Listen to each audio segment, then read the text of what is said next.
ආයුබෝවන් මගේ පුංචි යාළුවනේ. ඔන්න අපි ඔයාලට අද ඉඳලා ඉස්සරහට අරගෙන එන්නේ ලස්සන ජන කතා ටිකක්. ඉතින් අපිත් එක්ක එකතු වෙලා ඉන්න ඕනි හැමෝම. ඔන්න අද කතාවේ නම තමයි අන්දරේ අහස සහ පොළව මැන්න විදිහ.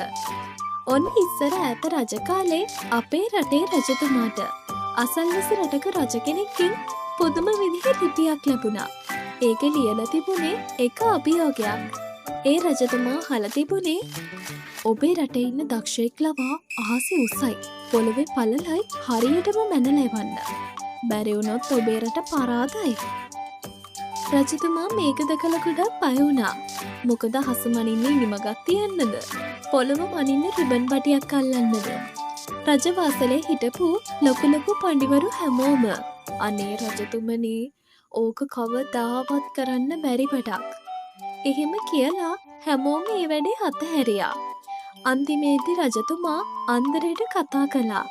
අන්දරේ hina වෙලා මෙහෙම කිව්වා. රජතුමනි ඕක මොකද්ද? මට නූල් පොළ 100 ගානකුයි විශාල කරත්ත 5කුයි ලෑස්ති කරලා තියන්නකෝ. මම මැනලා පෙන්නන්නම්.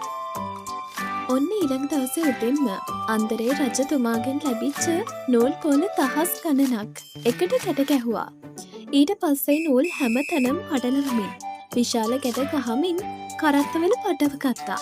එයා තවස් කීපයකින් රට වටේම ගිහිල්ලා ලොකු නූල් ගොඩවල් කරත්ත පිටින්ම අරගෙන රාජ්‍ය සභාවට ආවා. අර අභියෝගයේ උපු රටේ දූතයෝ රජවාසලට ඇවිත් බලාගෙන හිටියා. අන්දරේ මිනුම් දෙන්නේ කොහොමද කියලා. අන්දරේ කරත්ත පොලින් පෙන්නලා මෙන්න මෙහෙම කිව්වා.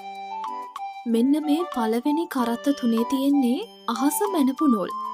අනිත් කරත්ත තුනේ තියෙන්නේ පොළොව මැනපු නූල්. දූතයෝ පුදුම වෙලා කෝ මිනුම් කියලා ඇහුවා. එතකොට අන්දරේ හරිම බුද්ධිමත් උත්තරයක් දුන්නා. මේ නූල්වල මම මිනුම් ලකුණු කරලා තියෙන්නේ. හැබැයි මේ නූල්වල තියෙන ගැට ලෙහන්න පුළුවන් ලෝකෙ ඉන්න දක්ෂම පඩිවරුන්ට විතරයි.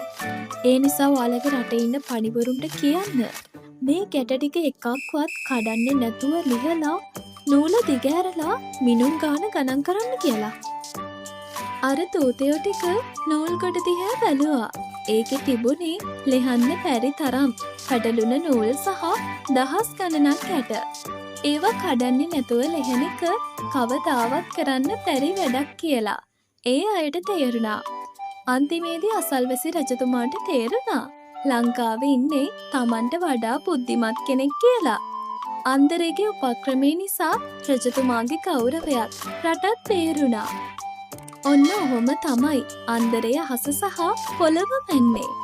මේ කතාවෙන් ඔයාලට ලැබෙන ආදර්ශය තමයි ඕනම අමාරු ප්‍රශ්නයකට බුද්ධිමත්ව කල්පනා කළොත් ඉක්මනින් ලේසි උත්තරයක් හොයාගන්න පුළුවන් කියන එක. ඔන්න එහෙනම් අදට සිතුලි කාටුන් අපි සමුගන්නවා. මේ වගේ තවත් ලස්සන අන්දරේගේ කතා ටිකක් අපි ඉක්මනින් ඔයාලට අරගෙන එන්නම්. එතකන් ඔයාලා හැමෝම පරිස්සමින් ඉන්න. ඒ වගේම අපේ සිතුලි කාටුන් channel එකත් subscribe කරන්න අමතක කරන්න එපා. ඔයාලා හැමෝටම සුබ දවසක්.